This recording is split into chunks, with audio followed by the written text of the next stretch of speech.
안방 야담에 오신 여러분 환영합니다. 여러분은 지금 어디에서 함께하고 계신가요?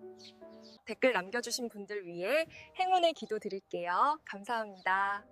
그럼 오늘의 이야기 시작하겠습니다. 누구냐? 조용히 하시지요. 다시 한 번만 더 그러면 가만두지 않겠습니다. 힉, 용서해 주시오. 다시는 안 그러겠소. 양반이 벌벌 떨며 용서를 빌었습니다. 여인은 칼을 거두며 차갑게 말했지요. 명심하시지요. 그리고 유유히 창문을 넘어 어둠 속으로 사라졌습니다. 다음 날 아침, 약재상 김씨댁에 부엌에서 며느리 채윤이 바닥에 작은 벌레를 보고는 얼굴이 새하얗게 질린 채 뒤로 물러섰지요.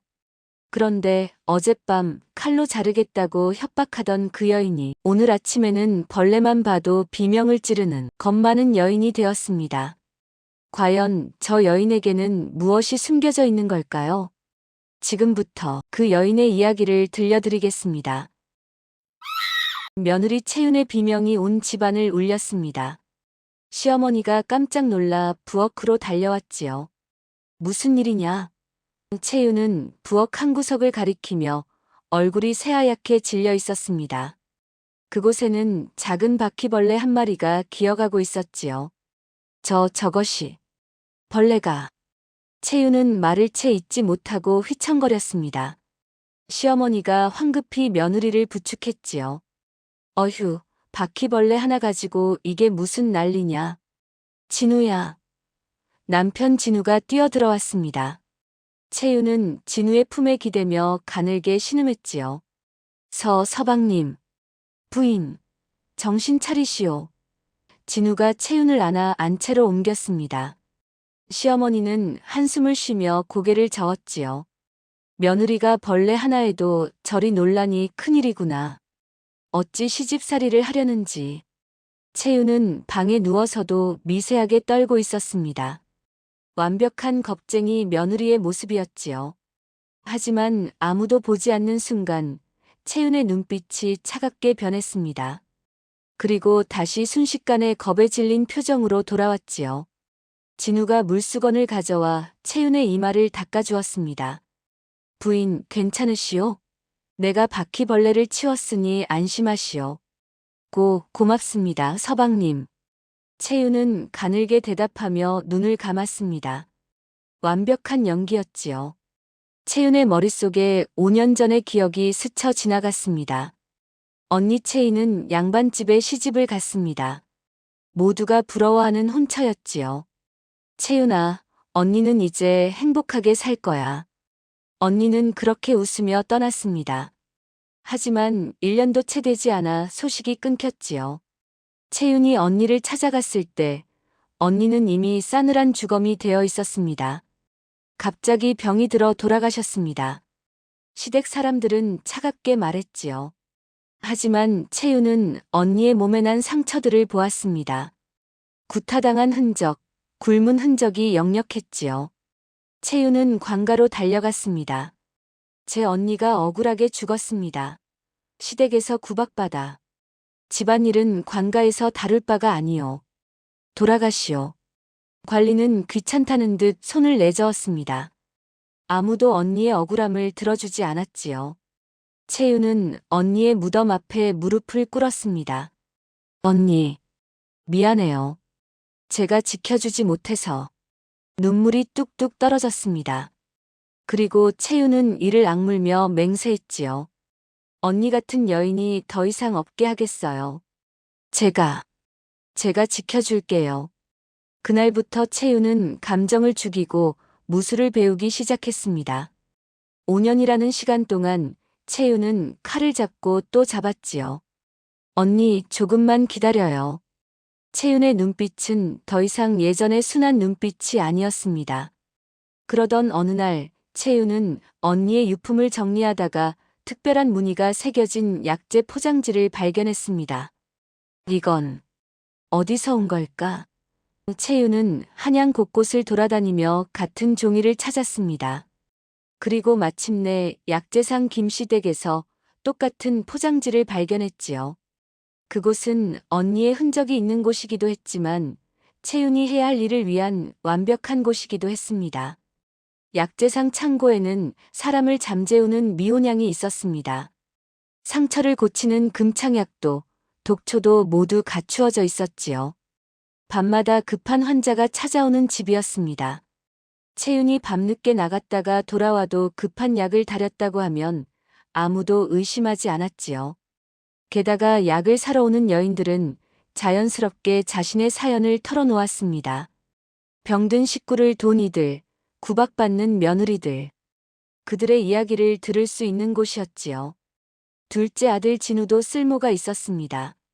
그는 관청의 서류를 정리하는 일을 도왔기에 고관대작들의 이야기를 종종 집에서 흘리곤 했습니다. 채윤은 김시댁과 혼인을 했습니다. 모두는 인연이라 했지만 채윤에게는 철저한 계획이었지요. 채윤은 창고에서 약재를 정리하며 작게 중얼거렸습니다. 이곳은 나의 무기고이자 귀를 기울이는 곳이다. 진우는 착한 사람이었습니다. 하지만 채윤에게 이 혼인은 사랑이 아니었지요. 미안하오 서방님. 하지만 나에겐 해야 할 일이 있어. 채윤은 창고 구석에 감춰둔 검을 쓰다듬었습니다. 사흘 뒤 채윤은 빨래 광주리를 들고 마을 빨래터로 향했습니다. 아가 힘들면 쉬었다 가거라. 시어머니의 말에 채윤은 고개를 끄덕였지요. 괜찮습니다, 어머님. 제가 할 수 있습니다. 빨래터에는 이미 여인들이 모여 빨래를 하고 있었습니다. 채윤은 구석진 자리에 조용히 앉아 빨래를 시작했지요. 여인들은 빨래를 하며 이런저런 이야기를 나누었습니다. 그나저나 김서방네 집은 요즘 어찌 되었대요? 아이고 말도 마세요. 그 남편이 도박에 빠져서. 한 여인이 한숨을 쉬며 말을 이었습니다. 부인을 기생집에 팔려고 한다니까요. 어찌 사람이 그럴 수가 있어요? 여인의 목소리가 떨렸습니다. 다른 여인들이 혀를 찼지요. 세상에 그게 사람이 할 짓인가. 관가에 호소해봤자 소용없고. 채윤은 고개를 숙인 채 조용히 빨래를 하고 있었습니다. 하지만 귀는 그 이야기에 집중하고 있었지요. 그 남편이 매일 밤 어디 도박장에 간다면서요? 성박 주막 뒤편이래요. 거기서 밤새 노름을 한다던데. 채윤의 눈빛이 순간 차갑게 변했습니다. 하지만 곧 다시 순한 눈빛으로 돌아왔지요. 여인들의 이야기가 끝나자 채윤은 빨래를 마치고 집으로 돌아왔습니다. 그날 밤 검은 옷을 입은 여인이 성박 주막을 향해 조용히 걸어갔습니다. 성박 주막 뒤편은 어둠에 잠겨 있었습니다. 낡은 헛간 안에서 남자들의 웃음소리와 욕설이 새어나왔지요. 채윤은 창문 너머로 안을 살폈습니다. 도박판이 벌어지고 있었습니다. 그 가운데 한 남자가 눈이 벌겋게 충혈된 채 투전패를 쥐고 있었지요. 이번엔 따고 만다. 남자가 외치며 패를 내려놓았습니다. 하지만 상대의 패가 더 좋았지요. 또 졌네. 돈은 있나? 조금만 기다려주시오. 내일 당장. 채윤은 그 남자가 김서방임을 확인했습니다. 도박판이 끝나고 남자들이 하나둘 빠져나갔지요. 김서방이 비틀거리며 골목으로 들어섰을 때 검은 그림자가 그의 앞을 가로막았습니다. 누구냐? 김서방이 놀라 뒤로 물러섰습니다. 채윤의 칼이 번쩍이며 그의 목에 닿았지요. 조용히 하시지요. 차가운 목소리가 어둠 속에서 울렸습니다. 김서방은 얼굴이 새하얗게 질렸지요. 살려주시오. 제발. 채윤은 칼끝을 천천히 아래로 내렸습니다. 김서방의 급소 가까이로 말이지요. 다음에 도박판에 가면 팔리는 건 당신 아내가 아니라 당신 목숨이요. 예. 다시는 안 갑니다. 맹세하겠습니다. 김서방이 바닥에 엎드려 빌었습니다. 채윤은 칼을 거두고 어둠 속으로 사라졌지요. 다음 날 아침 빨래터는 시끄러웠습니다. 들었어요? 김서방이 어젯밤 검은 옷 입은 여인한테 혼났대요. 세상에. 그 여인이 누구래요? 아무도 모른대요. 그냥 사라졌다던데. 그런데 김서방이 오늘 아침 도박판 다 끊겠다고 맹세했대요. 여인들이 수군거렸습니다. 채윤은 빨래를 하며 눈을 크게 떴지요. 세상에, 무서운 일도 다 있네요. 채윤의 목소리는 떨리고 있었습니다. 완벽한 연기였지요. 며칠 뒤 진우가 장에서 돌아왔습니다. 부인, 이리 오시오. 진우는 보자기를 풀어 예쁜 꽃신 한 켤레를 꺼냈습니다. 연분홍빛 비단에 작은 꽃무늬가 수놓아져 있었지요. 이게 부인께 어울릴 것 같아서 샀습니다. 진우가 환하게 웃었습니다. 채윤은 꽃신을 내려다 보았지요. 고맙습니다, 서방님. 채윤이 꽃신을 받아들었습니다. 부드러운 비단 촉감이 손에 닿았지요. 부인이 기뻐하시니 나도 기쁘오. 진우가 채윤의 머리를 쓰다듬었습니다. 채윤은 고개를 숙였지요. 진우가 나간 뒤 채윤은 꽃신을 들여다보았습니다. 이것도 위장에 도움이 되겠지. 채윤은 작게 중얼거렸습니다. 하지만 가슴 한구석이 묘하게 따뜻해졌지요. 안 돼. 채윤은 고개를 저었습니다. 서방님은 그저 이용할 대상일 뿐이야. 감정을 섞으면 안 돼. 하지만 채윤은 그날 밤 꽃신을 한참 동안 바라보았습니다. 처음으로 마음이 흔들리는 순간이었지요. 이튿날 오후 약재상 문이 열렸습니다. 약 좀 사러 왔습니다. 여자의 목소리가 떨리고 있었습니다. 채윤이 고개를 들었지요. 30 남짓한 여인이 문 앞에 서 있었습니다. 치맛자락으로 얼굴을 가렸지만 뺨에 난 멍이 보였지요. 어서 오세요. 어디가 편찮으세요? 채윤이 부드럽게 물었습니다. 여인이 천천히 다가왔지요. 팔이 좀. 여인이 소매를 걷어 올렸습니다. 팔에는 시퍼런 멍이 가득했습니다. 채윤의 눈빛이 순간 차갑게 변했지요. 어쩌다 이렇게 넘어져서 그냥 넘어졌습니다. 여인이 서둘러 대답했습니다. 하지만 눈가가 붉어져 있었지요. 채윤은 금창약을 꺼내며 조용히 물었습니다. 어디가 제일 아프세요? 여기. 그리고 등도. 여인의 목소리가 떨렸습니다. 채윤이 약을 싸며 더욱 부드럽게 말했지요. 많이 힘드시겠어요. 그 한마디에 여인의 눈에서 눈물이 흘러내렸습니다. 시어머니께서 제가 아들을 낳지 못한다고 매일. 여인이 흐느끼기 시작했습니다. 채윤은 조용히 여인의 손을 잡아주었지요. 어느 마을에 사세요? 동쪽. 큰 느티나무 있는 마을입니다. 여인이 떨리는 목소리로 대답했습니다. 채윤은 고개를 끄덕이며 약을 건넸지요. 이 약을 바르시면 나을 거예요. 힘내세요. 여인이 약을 받아들고 고개를 숙였습니다. 고맙습니다. 여인이 나간 뒤 채윤의 눈빛이 차갑게 가라앉았습니다. 동쪽 마을 큰 느티나무. 그날 밤 검은 옷을 입은 여인이 동쪽 마을로 향했습니다. 그날 밤 채윤은 동쪽 마을 느티나무 근처의 집을 찾았습니다. 안채에서 노파의 목소리가 들렸지요. 이것도 못하고 저것도 못하고 쓸모없는 것, 며느리를 구박하는 소리였습니다. 채윤은 담을 넘어 안채로 들어갔지요. 노파가 잠든 뒤 채윤은 그 베개맡에 조용히 앉았습니다. 그리고 칼을 꺼내 노파의 목에 살짝 댔지요. 노파가 깜짝 놀라 눈을 떴습니다. 채윤의 차가운 눈빛이 노파를 내려다보고 있었지요. 다음에 며느리를 때리면 맞는 건 당신이요. 누구.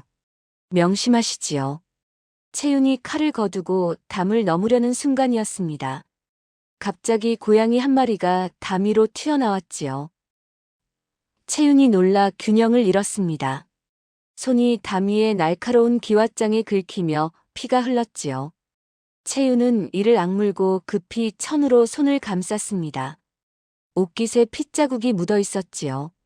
채윤이 조용히 방문을 열었을 때 진우가 앉아 있었습니다. 서방님, 왜 안 주무세요? 채윤이 놀라 물었습니다. 진우가 천천히 일어났지요. 부인이 늦어서 걱정이 되어. 진우가 채윤에게 다가왔습니다. 그리고 코를 킁킁거렸지요. 부인, 이 냄새는 피냄새였습니다. 채윤의 가슴이 철렁 내려앉았지요.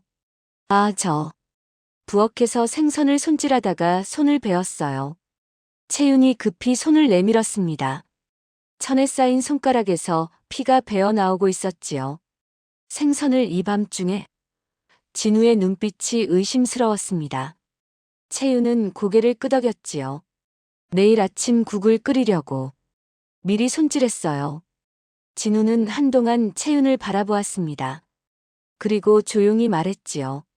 손을 다치셨으니 제가 약을 발라드리겠소. 괜찮습니다. 부인. 진우의 목소리가 단호했습니다. 채윤은 어쩔 수 없이 손을 내밀었지요. 진우가 천을 풀고 상처를 보는 순간 눈을 가늘게 떴습니다. 생선칼에 베인 것과는 달랐습니다. 하지만 진우는 아무 말도 하지 않고 조용히 약을 발랐습니다. 조심하시오, 부인. 예. 채윤은 고개를 숙였습니다. 진우의 의심이 깊어지고 있음을 느낄 수 있었지요.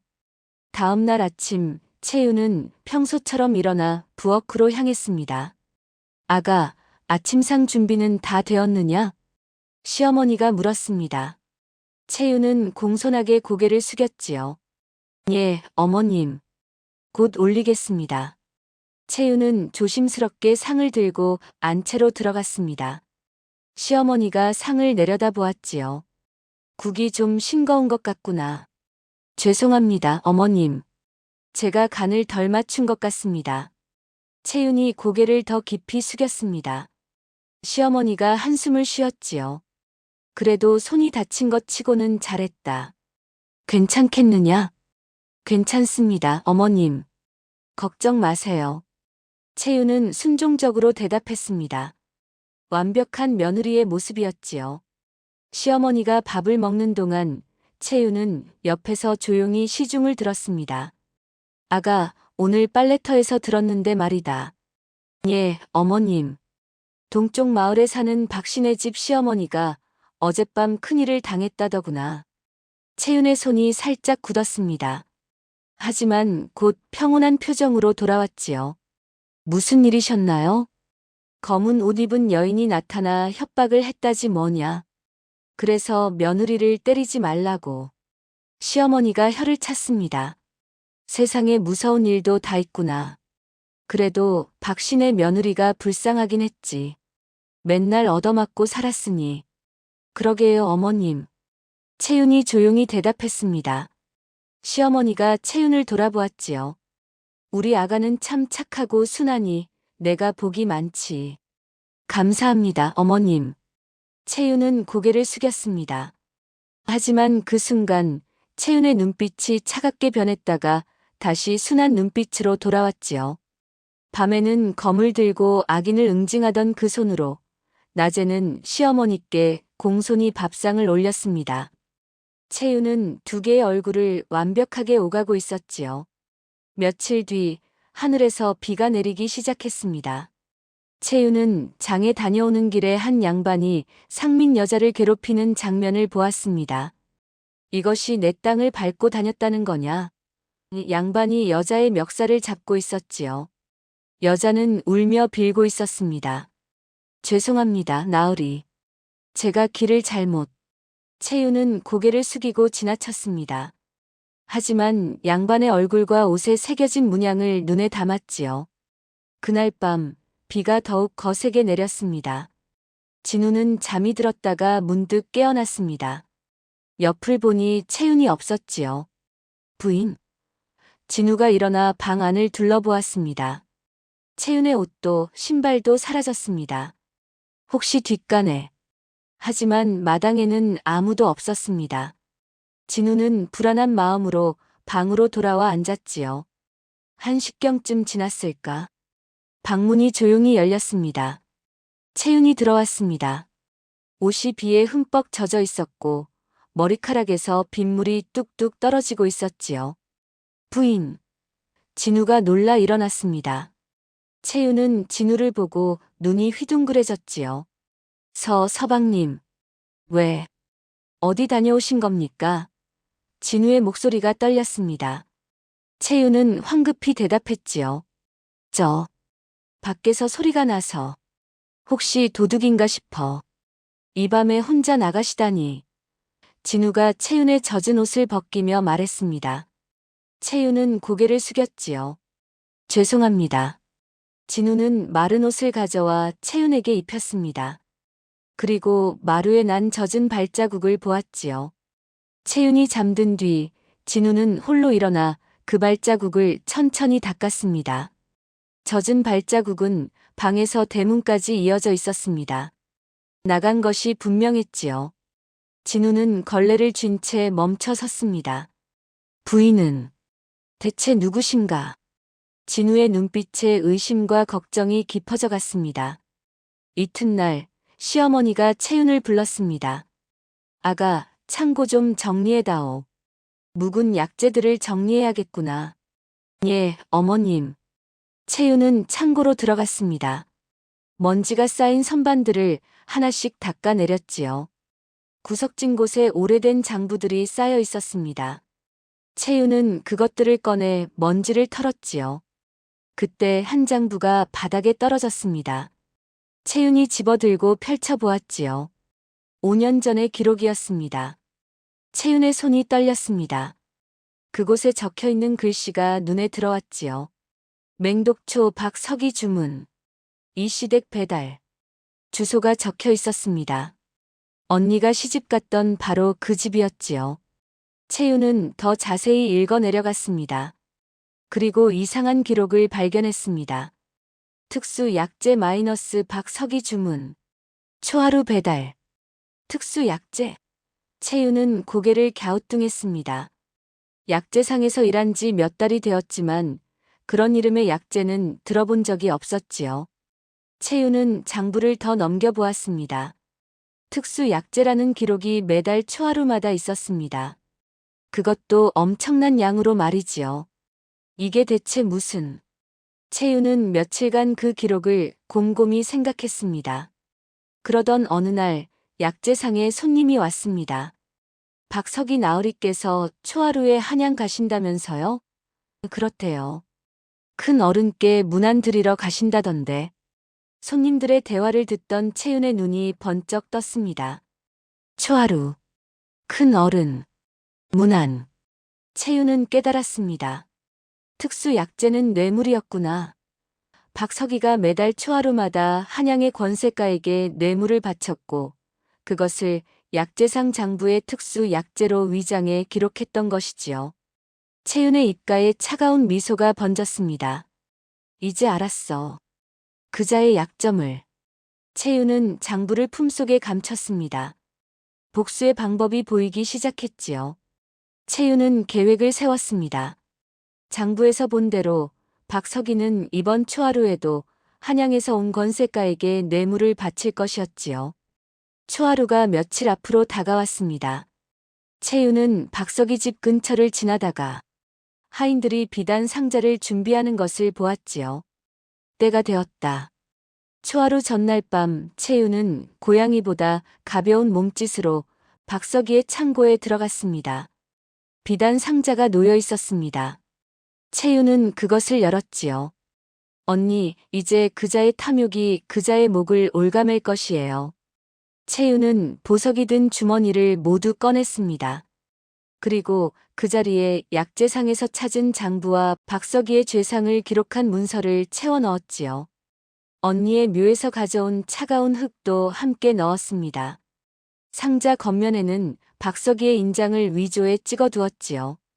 채윤은 조용히 창고를 빠져나왔습니다. 다음 날 박석이는 제 손으로 제 무덤을 파는 줄도 모르고 그 상자를 소중히 품에 안고 한양에서 온 권세가를 찾아갔습니다. 권세가 앞에서 기세등등하게 상자를 연 박석이의 얼굴은 순식간에 잿빛으로 변했습니다. 번쩍이는 황금 대신 썩은 흙냄새와 함께 자신의 목을 날릴 문서가 튀어나왔으니 말이지요. 이것이 어찌된 일이냐. 박석이, 내 놈이 감히 나를 능멸하려 드는 것이냐. 권세가의 불호령이 떨어지기 무섭게 포졸들이 들이닥쳐 박석이의 상투를 잡아 끌었습니다. 박석이는 억울하다며 발버둥 쳤지만 이미 상자에는 그의 인장이 선명히 찍혀 있었지요. 채윤은 멀리서 그 광경을 지켜보며 차갑게 미소 지었습니다. 칼을 휘둘러 피를 묻히지 않고도 악인을 가장 비참한 구렁텅이로 밀어 넣은 것이지요. 며칠 뒤 권세를 휘두르던 박석이가 하루아침에 포승줄에 묶여 압송되었다는 소식이 고을 전체로 퍼져나갔습니다. 채윤은 여느 때와 다름없이 빨래터에 앉아 방망이질을 하고 있었습니다. 곁에 모인 안악들은 박석이의 몰락을 이야기하며 꽃을 피웠지요. 글쎄, 그 독한 박석이가 상자를 열었더니 황금 대신 문서와 흙이 나왔다지 뭐예요. 천벌을 받은 거예요. 하늘이 무심치 않으십니다. 박석이 댁 창고가 텅텅 비었답니다. 그 많던 재물이 다 어디로 갔는지. 안악들의 수다를 들으며 채윤은 말없이 빨래를 헹궜습니다. 사실 그 재물들은 채윤이 밤새 박석이에게 피해를 입은 여인들의 집 대문 앞에 골고루 나누어 놓은 것이었지요. 그나저나 요즘 관아에서 여검객을 찾는다던데요. 한 안악이 목소리를 낮췄습니다. 저 멀리 봐요. 포졸들이 또 돌아다니네요. 여인들이 고개를 돌려 바라보았습니다. 저 멀리 포졸 2명이 이 집 저 집 돌아다니는 모습이 보였지요. 박석이 일이랑 연관이 있나 봐요. 잡히면 큰일이겠어요. 채윤이 작게 끼어들었습니다. 저는 그런 무서운 이야기만 들어도 떨려요. 채윤의 목소리가 떨렸습니다. 안악들이 채윤을 돌아보았지요. 김시댁 며느리는 원래 겁이 많으니까요. 맞아요. 얼마 전에도 쥐 보고 놀라 자빠졌다면서요? 안악들이 웃었습니다. 채윤은 조용히 빨래를 마쳤습니다. 그날 밤 채윤은 언니의 무덤을 찾아갔습니다. 언니, 이제 편히 쉬세요. 채윤이 무덤 앞에 조용히 절을 올렸습니다. 5년간의 한이 비로소 풀렸지요. 해질녘이 되자 채윤은 상을 차려 안채로 들어갔습니다. 시어머니와 진우가 둘러앉아 밥을 먹었지요. 오늘 장터에 다녀왔는데 말이다. 시어머니가 입을 열었습니다. 서쪽 마을에 큰일이 났다더구나. 무슨 일이십니까, 어머님? 진우가 물었습니다. 정신의 며느리가 시아버지를 독살했다는 누명을 썼다지 뭐냐. 채윤의 손이 멈췄습니다. 독살이라니요? 응, 시아버지가 갑자기 쓰러졌는데 며느리를 의심한 거지. 그 며느리가 아무리 억울하다고 울어도 아무도 안 믿는다더구나. 시어머니가 한숨을 쉬었습니다. 내일 아침 해 뜨기 전에 처형한다던데. 참 안 됐어. 채윤은 밥그릇을 든 채 굳어 있었습니다. 언니가 떠올랐지요. 며느리가 정말 독을 탔을까요? 채윤이 조용히 물었습니다. 글쎄다. 나는 아닌 것 같던데. 그 며느리가 평소에 효성이 지극했다던데 말이야. 시어머니가 고개를 저었습니다. 하지만 이미 관가에서 결정 났으니 어쩔 수 없지. 상이 물러나자 채윤은 다시 부엌으로 발길을 옮겼습니다. 설거지를 하면서도 채윤의 머릿속은 복잡했습니다. 억울한 여인이 또. 채윤은 언니의 얼굴을 떠올렸습니다. 그리고 이를 악물었지요. 그날 밤 채윤은 잠들지 못했습니다. 억울한 누명을 쓰고 사형을 앞둔 여인의 소식은 채윤의 잠자던 심장에 불을 질렀습니다. 언니의 비극을 남의 일처럼 여길 수 없었던 채윤은 그날 밤 곤히 잠든 진우의 숨소리를 뒤로하고 다시 한번 어둠의 옷을 갖춰 입었지요. 비바람이 몰아치는 서쪽 마을의 감옥은 척박하기 그지없었습니다. 채윤은 지붕을 타고 내려와 술 기운에 취해 골아떨어진 간수들의 눈을 피해 여인의 밧줄을 끊어냈습니다. 하지만 운명의 장난이었을까요? 탈출하려던 여인이 겁에 질려 넘어지며 그만 옹기 그릇을 깨뜨리고 말았습니다. 이게 누구냐? 도둑이야. 잠에서 깬 간수들이 칼을 휘두르며 달려들었습니다. 채유는 여인을 담장 너머로 밀어보낸 뒤 홀로 그들의 앞을 가로막았습니다. 어둠 속에서 번뜩인 칼날이 채윤의 어깨를 스쳐 지나갔습니다. 채윤은 고통을 삼키며 그림자 속으로 몸을 날렸습니다. 새벽달기 울기 전 채윤은 힘겹게 대문을 밀었습니다. 평소라면 정적뿐이었을 마당이었으나 그날은 달랐지요. 마루 끝에 등불 하나가 놓여 있었고 그 곁에 한 사내가 앉아 있었습니다. 남편 진우였습니다. 이제 오시는구려 부인. 목소리는 평소와 다르지 않았으나 그 말이 떨어진 뒤 마당의 공기가 가라앉았습니다. 채윤은 발걸음을 멈췄습니다. 손에 쥔 칼을 미처 숨기지도 못한 채였지요. 진우는 아무 말 없이 다가와 채윤의 어깨를 가만히 짚었습니다. 놀라거나 물러서지 않았습니다. 잠시 뒤 그는 금창약을 꺼내 들었습니다. 아프겠으나 참으시오. 그 말뿐이었습니다. 진우는 묵묵히 상처를 살피고 약을 발랐습니다. 방 안에는 말 대신 촛불 타는 소리만 남았습니다. 약병을 내려놓은 뒤에야 진우가 채윤을 바라보았습니다. 벌레 한 마리에 놀라 숨던 내 아내는 어디로 간 것이오? 그는 잠시 말을 고르고 다시 입을 열었습니다. 부인, 아니 이서연 낭자. 그제야 채윤은 알았습니다. 진우는 모르고 있었던 것이 아니라 묻지 않고 지켜보고 있었음을 말이지요. 촛불 하나만이 위태롭게 일렁이는 방 안에서 채윤은 한참 만에 입을 열었습니다. 제 이름은 이서연입니다. 짧은 말이었으나 방 안의 공기는 그 말로 멈춰 섰습니다. 서방님 곁에 있던 겁 많은 아내는 처음부터 없던 사람이었습니다. 채윤은 더 숨기지 않았습니다. 5년 전 억울하게 세상을 떠난 언니의 일. 그 죽음 앞에서 누구 하나 손 내밀지 않았던 날들. 그리고 스스로 어둠을 택할 수밖에 없었던 사연까지. 이 집에 들어온 것도 약재상을 택한 것도 모두 그자의 죄를 드러내기 위함이었습니다. 채윤은 진우를 바라보았습니다. 미안함을 구하는 눈빛은 아니었지요. 이미 끝을 정해둔 사람의 눈이었습니다. 진우는 아무 말도 하지 않았습니다. 다만 채윤의 손과 어깨를 번갈아 보며 오래 숨을 고를 뿐이었지요. 채윤은 눈을 감았습니다. 이제 어떤 결정을 하든 받아들이겠다는 듯이. 잠시 뒤 진우의 목소리가 방 안의 정적을 가르며 떨어졌습니다. 나를 이용했다는 그 말이 끝내 거짓은 아니었던 것이요? 채윤은 고개를 숙였습니다. 대답 대신이었습니다. 진우는 바닥에 놓인 칼을 집어들었다가 이내 탁자 위에 내려놓았습니다. 지독한 사람이구려.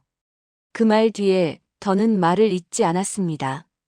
촛불만이 낮게 흔들릴 뿐이었습니다. 아내의 고백이 지나간 방 안에는 한동안 말보다 무거운 정적이 내려앉아 있었습니다. 진우는 촛불을 바라본 채 움직이지 않다가 이내 자리에서 일어나 아내의 젖은 옷가지를 화롯불에 던져 넣었습니다. 비단이 타들어가며 연기가 피어오르는 동안 그는 채윤을 돌아보지 않은 채 낮게 말했지요. 부인의 마음속에 내가 없었을지라도 내 마음속에는 이미 부인이 들어와 있었소. 그러니 오늘 나는 다른 무엇이 아닌 내 아내를 택하겠소. 그 말이 끝나기도 전에 대문을 두드리는 소리가 마당을 울렸습니다. 박서기를 따르던 잔당들이 약재상까지 들이닥치며 광군의 고함이 뒤따랐지요. 채윤이 몸을 일으키려 하자 진우가 그 손을 눌러 막았습니다. 지금 나서는 것은 부인의 몫이 아니오. 이 집 안에서는 부인은 아내로만 있으면 돼오. 그는 채윤을 이불 속에 눕히고 곧장 마당으로 나섰습니다. 들이닥친 포졸들 앞에서 진우는 평소보다 더 허둥대는 기색으로 목소리를 높였지요. 나으리들, 이게 무슨 무례입니까? 제 아내가 지금 몸을 가누지 못하는 중이요. 포졸들이 방 안을 들여다보려 하자 진우는 미리 준비한 약을 뿌려 방 안에 진한 냄새를 퍼뜨렸습니다. 약재를 다루는 사람으로서 말하건대 지금 들이면 서로 곤란해질 것이요. 잠시 실랑이 끝에 포졸들은 증거 하나 잡지 못한 채 물러났습니다. 광군의 발소리가 멀어지자 진우는 그제야 마루에 주저앉았습니다. 채유는 이불을 걷고 나와 남편의 등을 바라보았습니다. 그날 그녀는 처음으로 알았습니다. 칼을 쥔 어깨보다 지키기 위해 서 있는 등의 너비가 더 넓을 수 있다는 것을 말이지요. 폭풍 같은 하룻밤이 지나고 약재상 김씨 댁에는 다시금 평화로운 아침이 찾아왔습니다. 채유는 여전히 마당에 나타난 사마귀 한 마리에 자지러지며 시어머니의 뒤로 숨었고 고을 사람들은 그런 채윤을 보며 박서기가 잡혀가고 세상이 변해도 김씨댁 며느리의 겁은 여전하다며 껄껄 웃었지요. 하지만 담장 너머로 들려오는 그 웃음소리 뒤에는 오직 부부만이 아는 은밀한 진실이 숨어 있었습니다. 채윤은 더 이상 복수만을 위해 칼을 갈지 않았습니다. 언니의 한은 박서기의 몰락과 함께 씻겨 내려갔고 그녀의 곁에는 자신을 온전히 품어준 남편 진우가 있었기 때문이지요. 채윤은 밤마다 검을 잡던 손으로 정성껏 약재를 썰고 남편을 위한 따뜻한 밥상을 차렸습니다. 이용하기 위해 시작한 혼인이었으나 이제는 그 마음이 진심이 되어 채윤의 차가웠던 심장을 덮이고 있었던 것입니다. 어느 깊은 밤 진우는 책을 읽다 말고 채윤의 고운 손을 가만히 쥐었습니다. 그 손엔 여전히 무사로 살았던 흔적인 굳은 살이 남아있었지요. 진우는 그 손을 소중히 어루만지며 빙그레 미소 지었습니다.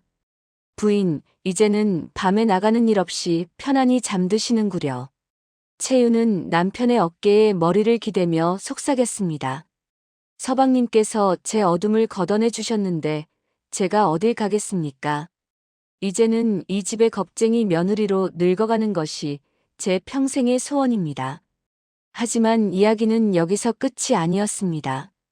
가끔 고을의 권력자의 횡포로 눈물 흘리는 여인이 나타날 때면 진우는 슬그머니 아내의 발치에 검은 옷과 잘 갈린 검을 놓아두곤 했지요.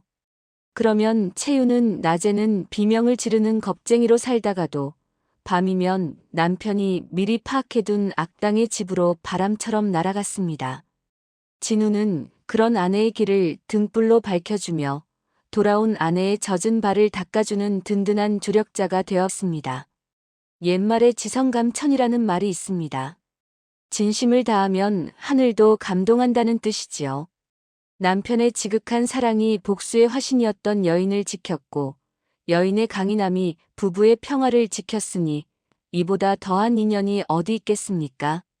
겉모습만으로 사람을 판단하지 말고 그 내면에 감춰진 진실과 아픔을 먼저 살피라는 큰 교훈을 우리에게 남겨주고 있습니다. 오늘 준비한 이야기는 여기까지입니다.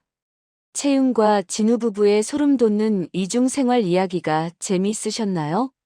다음 영상을 빠르게 만나보시려면 좋아요와 구독을 눌러주세요. 그럼 더 재미있는 영상으로 찾아뵙겠습니다. 모두 행복한 하루 보내세요.